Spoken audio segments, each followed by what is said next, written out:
Morning, Hello. Chip. Morning, Chip. Hi. Yeah, Nancy's getting ready to go on a trip next week. Oh, where's she gonna go? She and Laura and Lisa are next Sunday going to Branson area Cool. to a timeshare that Lisa has, and just them. They're not going anywhere. They're just getting away. Sounds like a plan. How's Steve doing? Okay. I've not talked to him this morning. I tend to text him and then let him call me because you just never know when the continual parade of people in his room is, coming and going. But when I talked with him last night, he was better. He's feeling more chatty and that kind of stuff, but he's still very weak. So he's getting physical therapy and stuff there for a while, and no real talk yet about when he'll be coming home.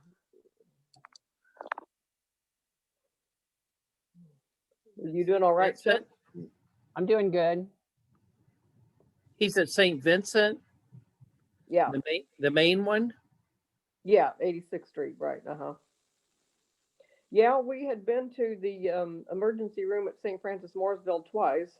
Had a really good experience one day and a horrible experience the second time. And I think if they had done what they should have done the second time, he might not have ended up in the hospital, but they didn't, and so there he is. But St. Vincent's has taken really good care of him, and so it's definitely been the place he needed to be.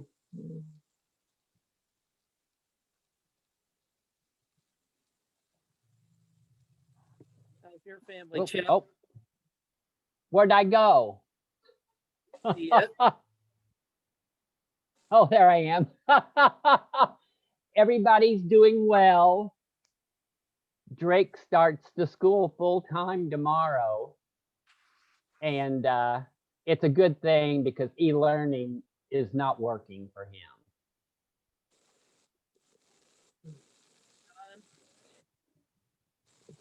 All of my grandkids and my great nephew have all been happy to get back to actual in-person school, I think.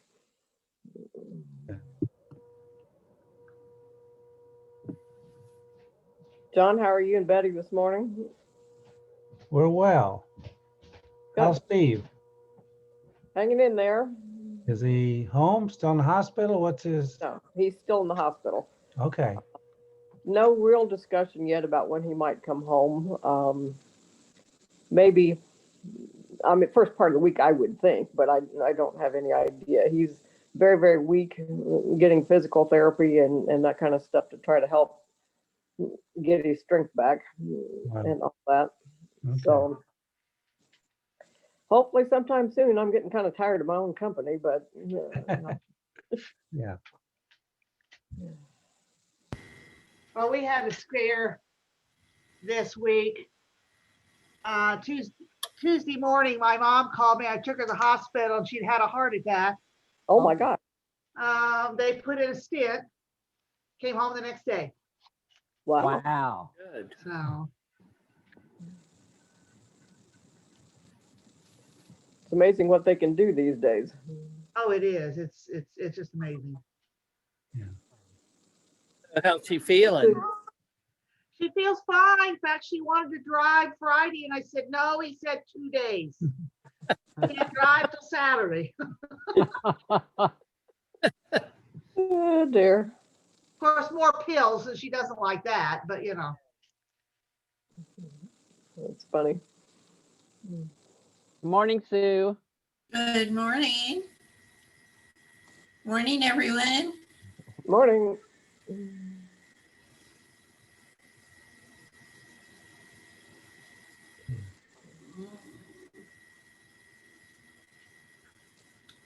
So how is Steve? Have you heard from him this morning?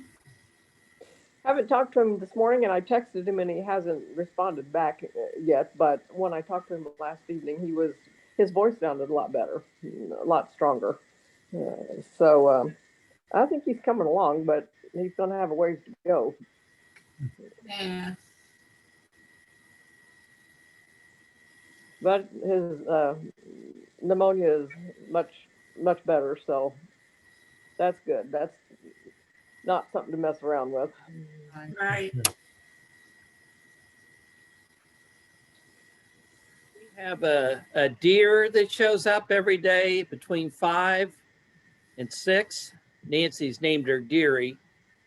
And so I Oh, dear. finally, I put out a mineral block because the bags of cracked corn were too heavy to carry out there for me. And we had some old pumpkins and she ate those. So Lisa saw her one day when she was visiting. And yesterday she came down and brought old pumpkins she'd bought at the grocery store on sale and apples that they were getting rid of and threw them out. So last night, Deary brought a friend at 5 o'clock. Oh. And Lisa named her Jane Doe. So Oh, they were out oh there my. in the snow eating pumpkins and apples. And so I'll be curious to see how many of them show up tonight. There may be a buffet here, but I got Yeah. some Yes. nice pictures of them in the snow. Just they stayed about a half an hour. So Yeah, it's fun. I like the snow. I see so much more out in the woods and Yeah. everything. See the deer and other critters moving through the woods now. Yeah. Mhm. There's a guy goes to our church who used to work for DNR, and he got to go up in a hot air balloon during the winter and Oh. watch the deer and everything move underneath it, because you can't see it in summer. That'd be fun. Yeah, it would. I think I've never been in a hot air balloon. I have. That's what I wanted to do as my retirement gift. So all the Yeah. teachers took up a collection and I went hot air ballooning. Cool. Did you take John along to fill it up? Because he talks so I did. much. Yeah. So where'd you go? We started out at the landfill at Danville, that soccer field that's just south of it. And went diagonally across the top of Danville and landed in somebody's alfalfa field. It's kind of funny because they send a tracer, well, a tracker ahead of you.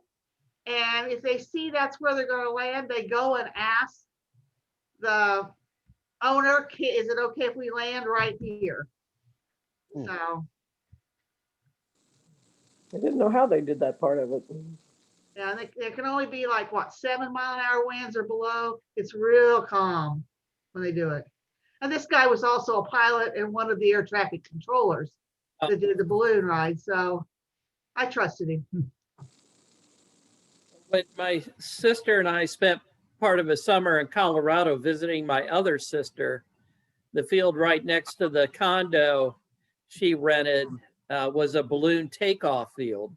Okay. It was in the valley between the Sangre de Cristo and the Rockies. Hmm. And Oh, wow. so every morning we'd be awakened to the roar of the tanks as they Burners. filled those up, and then getting up in the morning sun. It just looked beautiful. Yeah. I'd like to go to the Albuquerque Balloon Fiesta someday. I think that would be really fun. This guy's been there once. Yeah. Yeah, I saw it once coming down from Santa Fe. Hi, Dale Dorrell and Dan Berger and Megan. Good morning. Morning. Good morning. Good morning.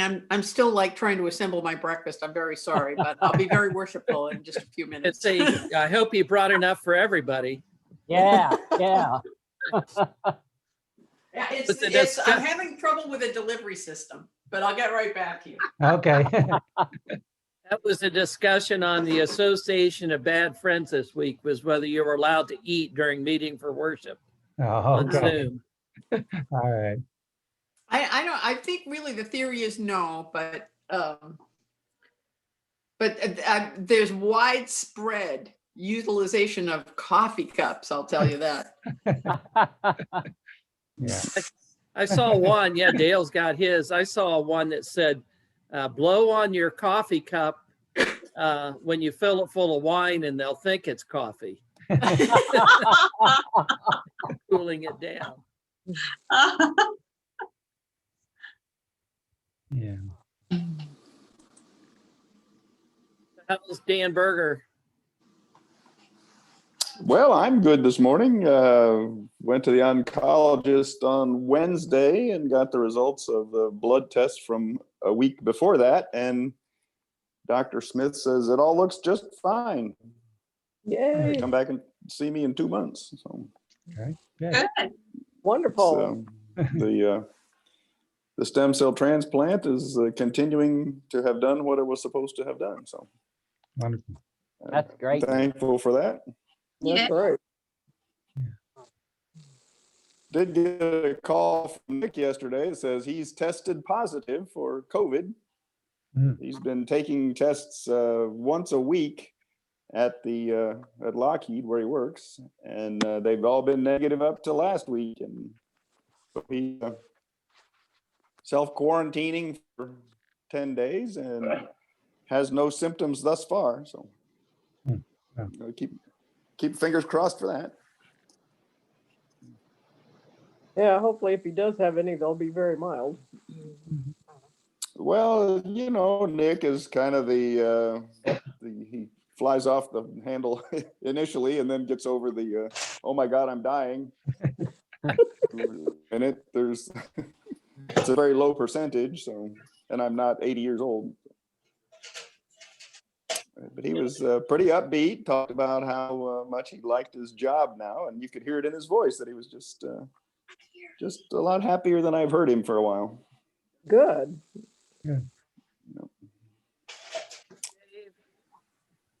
Morning, Dave Mills. Morning. Did I miss how Steve's doing this morning? Oh, we've talked about it some. I figured maybe I'd give a real quick update, during right before worship starts or whatever. He's doing. I'll wait. He's doing better. He's not home yet, but he's doing better. Very weak and going to have a long road to getting back to being himself, but at least he's heading in the right direction now. That's good. Betty and I are going to have to step out early today. We got worship at Mooresville on. So better go make sure everything's ready a little earlier. You have to shovel snow? I don't think so. I think that's contracted out, but just to make sure the heat's on and all those things. So What's going to happen there? we're having in-person worship. That's why. We had been having in-person worship, but just around Thanksgiving, because of the rise in COVID and so on, we quit meeting in person. So We've been at Wellesley, we've been meeting outside. People have been meeting outside and they have a big screen and, because we can't do anything simply. We have a big screen. We have a camera that swivels around to the speaker. But today is the very first day of the year that we haven't had any outside worship. And that's not due to the virus, it's due to the cold. It's like 9 degrees here. yeah. Wow. And the machine don't work. Right.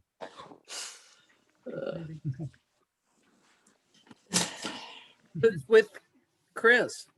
Welcome. Yes. That, Morning. what's your name? What's your name? Ainsley. Ainsley? Yes. That's a pretty name. Good morning, Ainsley. Good morning. Is Eli with you? No.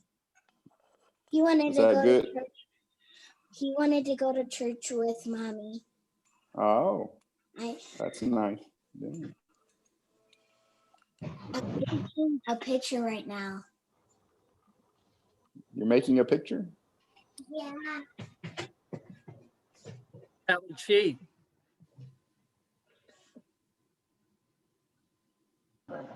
How old's Ainsley? She's 7. She turned 7 in November. November 15th. Okay. That's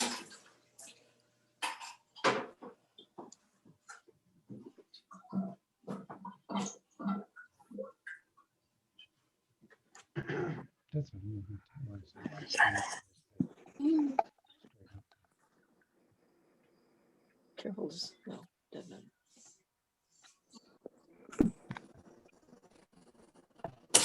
So did they get more snow in Iowa? Yeah, probably a little more, Rob. It was kind of bunch of ice as well. It rain Okay. started out as rain, so we got a couple, 3 inches left, extra, I think, Yeah. on top of the foot we had last week. Yeah. Does that tickle?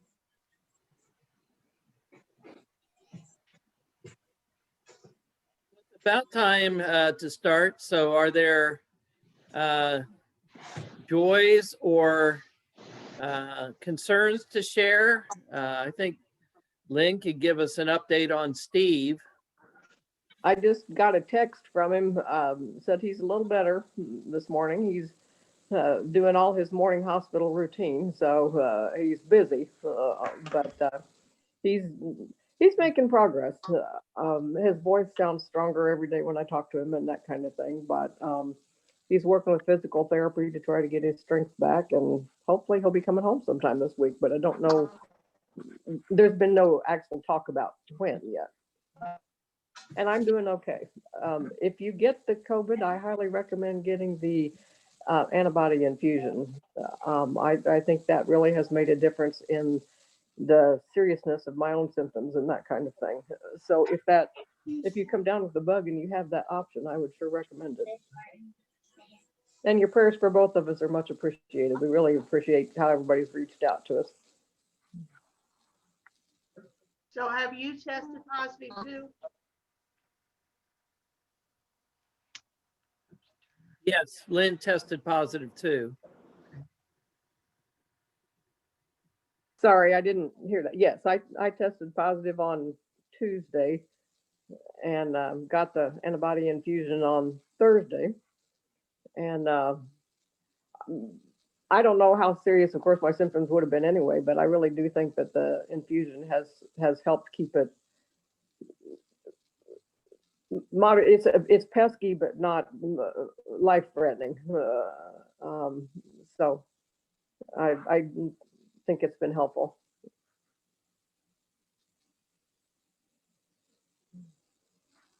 Chip, are there any others to share before we go into silence?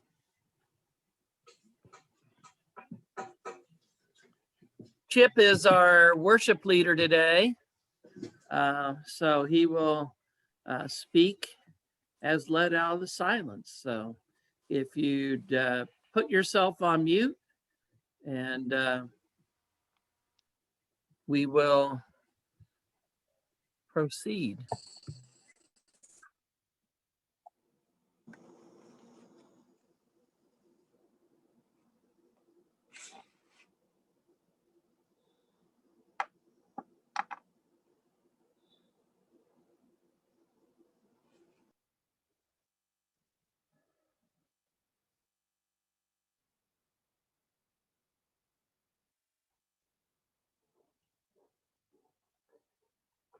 Well, this is going to be interesting. I have all the lights on I can get on in my house, and I'm hoping I can read this. I wanted to give you a little what's going on. My house is being remodeled, and I said, I would never do that again, live in my house while it was being remodeled. In fact, I went out and did in the backyard and did my best Scarlett O'Hara impression as God is my witness.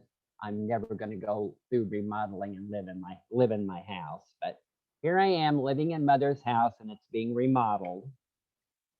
And I like to put humor in my messages, but there's just certainly not been much humor that I can share with anybody, except that I had checked with my my doctor about getting a rabies shot because I've been bitten several times by my raccoon Hagar, and she thought I was nuts. But then I found out that I really can get a rabies shot. So I'm going to go get a rabies shot. So the next time Hagar bites me, I won't have to worry about it. Well, it's been a year since the COVID hit the US, and we all know how that's going. Good morning, friends. Just wanted to fill you in on what is going on here. Remodeling is going well, but the house is a total mess, tools, equipment, and much stuff of my part. I sleep on the floor, but I'm so blessed because I have inside plumbing and I have water, and I'm doing so much better off than most people.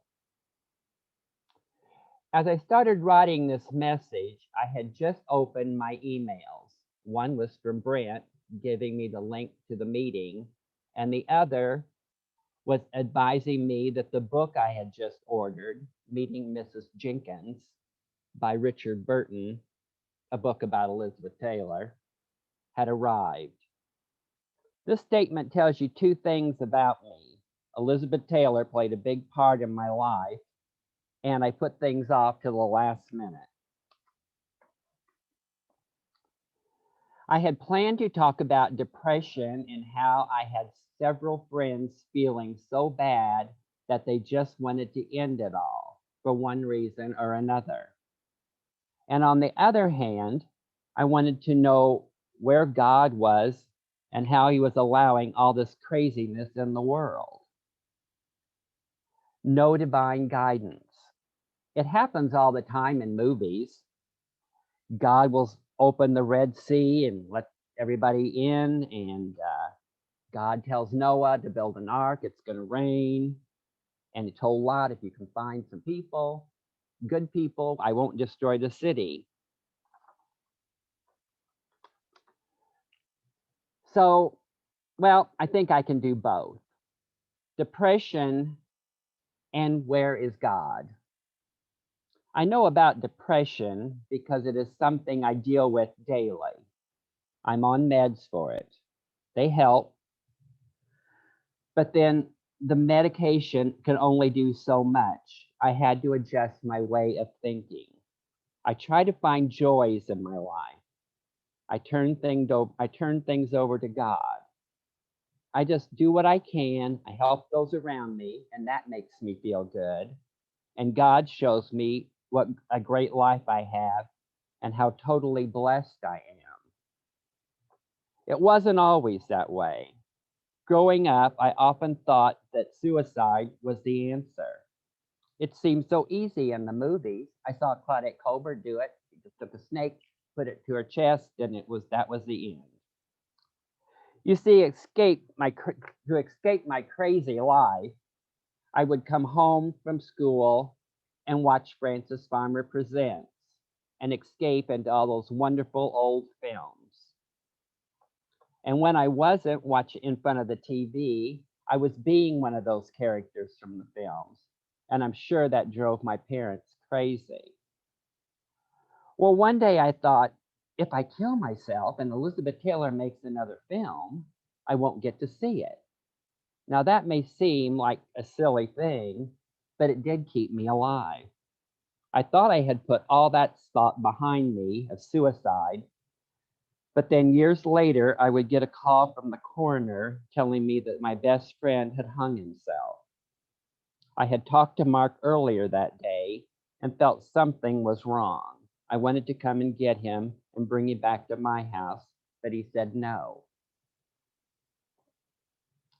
The next day, I got a letter from Mark with his will, car keys, and the title to his car. His ashes are in a wooden box he gave me in the cabinet in my living room. And there's not a day that goes by that I don't wonder, could I have done something more? Could I have done something to help him? I don't think people that have suicide on their mind, that mindset about how it's going to affect the people they leave behind. I recently saw on the news where a parent was talking about his son's suicide, and he said it was a permanent solution to a temporary situation. Where is God? The last time I was on the facing bench at West Newton meeting, it was the end of December, my mother's birthday, and I talked about her, and 2020 was coming upon us. And I reflected on how I just really hated New Year's Eve, even though it was my mother's birthday. And I always got depressed, but this year I was going to have a positive attitude. You see, as a child, I was always alone on New Year's Eve. And when the ball dropped and Guy Lombardo played Old Lang Syne, all I could think about were the holidays were over. School would start, and in a few days, I'd be another year older. This attitude didn't change even when I got older and I would go to parties. I would come home and think, back to work, holidays over, and another year older. I made up my mind that 2020 was going to be different. I'd have a positive attitude. So instead of making resolutions, I'm like, this is my resolution. I'm going to have a positive attitude about things. Needless to say, that didn't last long. We have all lived through it.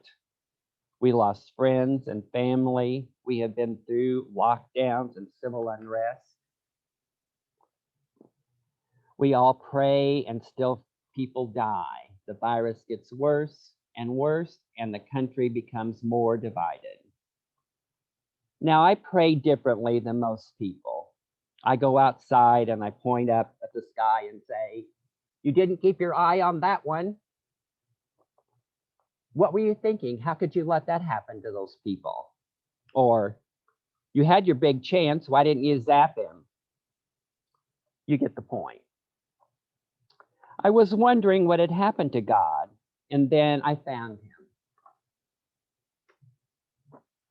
I was on Facebook, and a friend from Madrid, Spain, had posted on an emergency site that he was okay. I replied to him and asked what had happened. Seems there was a big gas explosion that had destroyed a church and a school. Did you hear about it on the news? No. You see, Madrid had a snowstorm, not big, but enough to close schools. So as we go into quiet time, I would like for you to think about where you find God. I found him. I found him in Spain.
Gerald Manley Hopkins, who's a Catholic priest and poet of the 20th century, has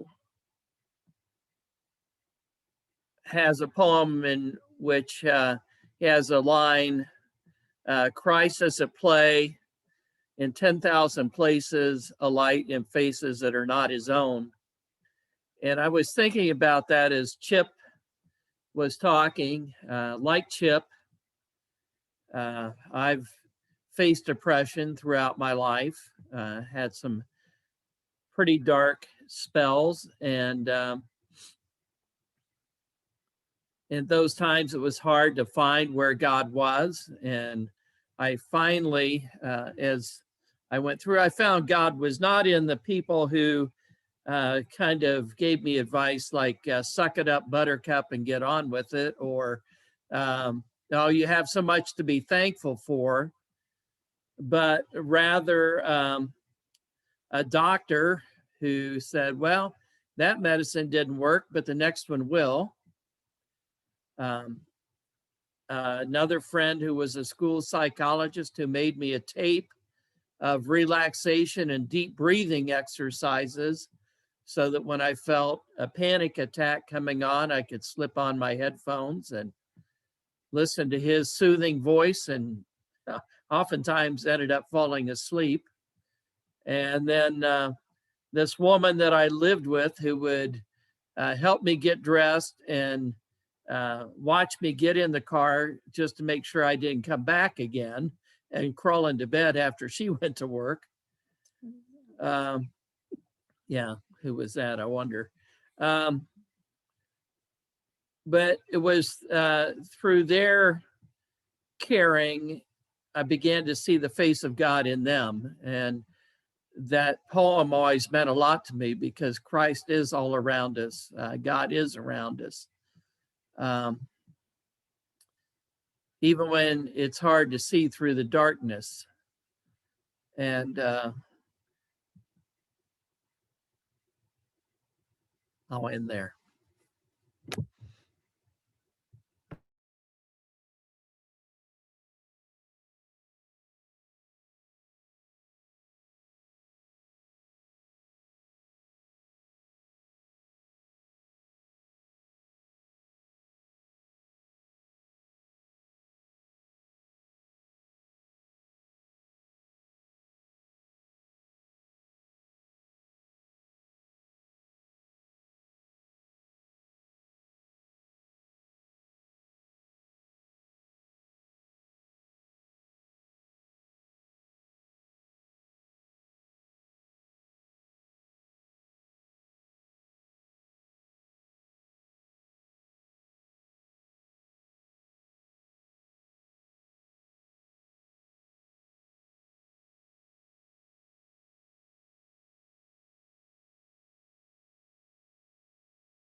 A couple of days ago, a good friend slash relative was having a really serious issue with depression.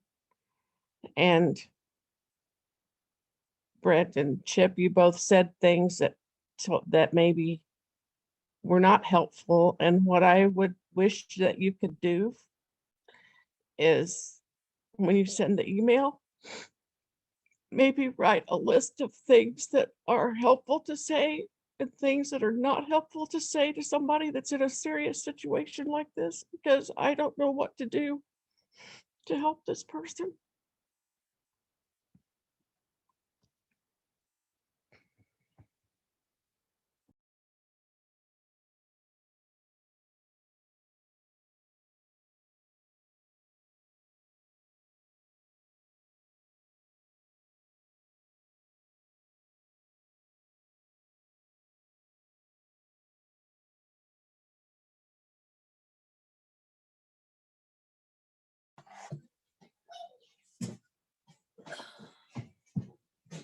When I struggle with my emotions and the darkness, I just go to Psalms. I'll read that for a while. It's therapeutic for me in the fact that David, he cries out to God a lot and complains to God a lot, like, where are you?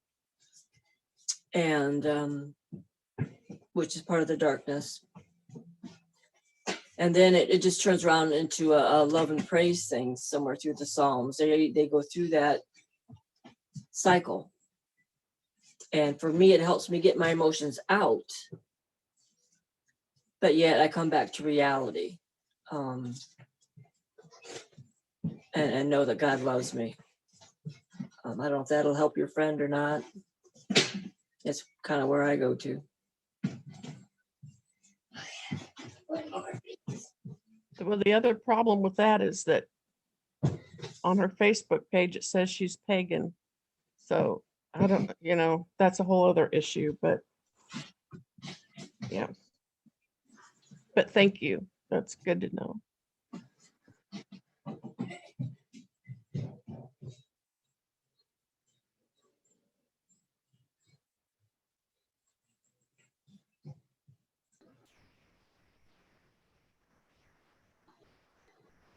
Thanks for sharing that, Jim.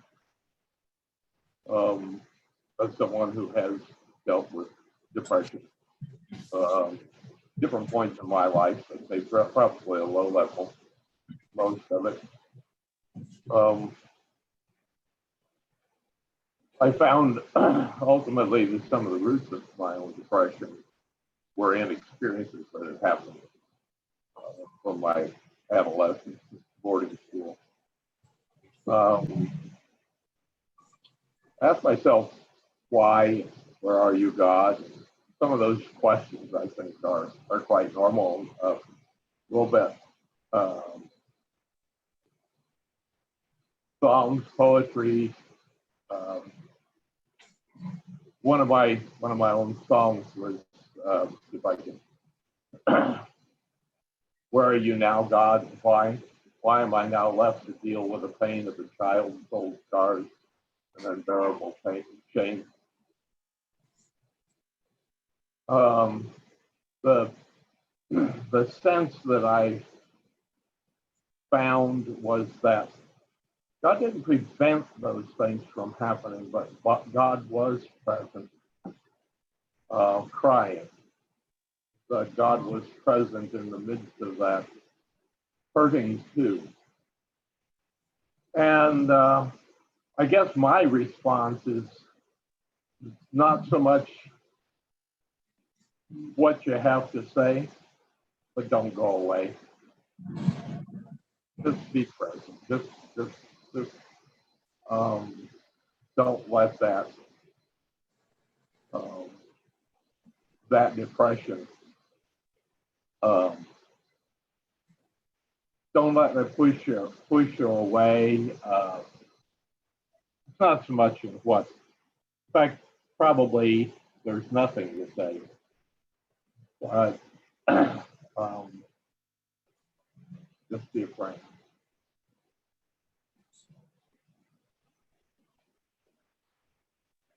Thanks, Jim.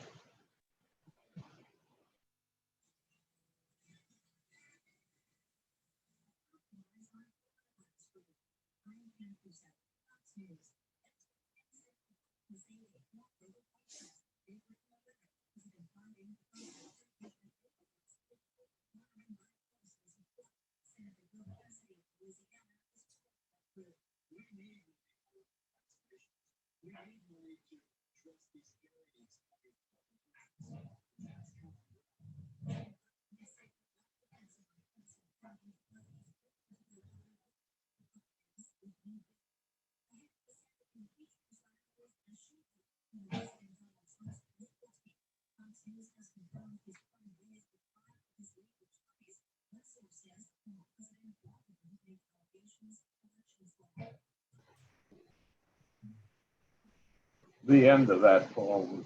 And a gentle rain leaves tears from heaven, too much pain to comprehend. But this one thing, though, this one thing, you are my child, now and forever.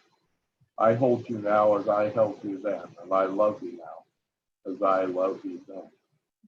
Even your question, why?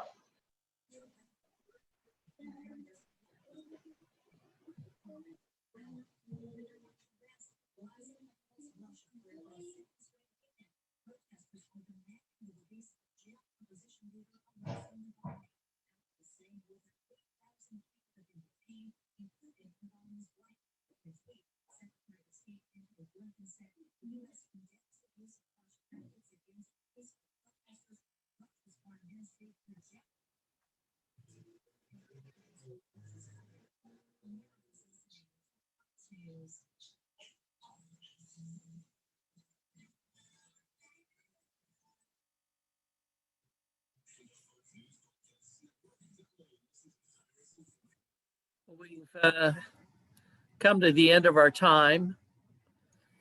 I was also thinking as Dale and Chris were talking about the Psalms and poetry. I grew up in an all Catholic neighborhood, and we were often invited to wedding masses and funeral masses and those kind of things. And I remember being just fascinated with all the statuary, which we Quakers, of course, did not have. But one that I found rather repulsive as a kid was a statue of Jesus with his chest open and his heart bleeding. And now I don't find that repulsive at all. This idea of the bleeding heart of Christ who cares for us all and his heart bleeds for us daily.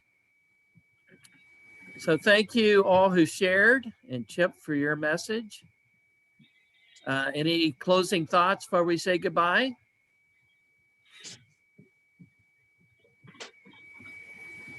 Okay, hope to see you next week or in 15 minutes at Unprogrammed Worship. Hi.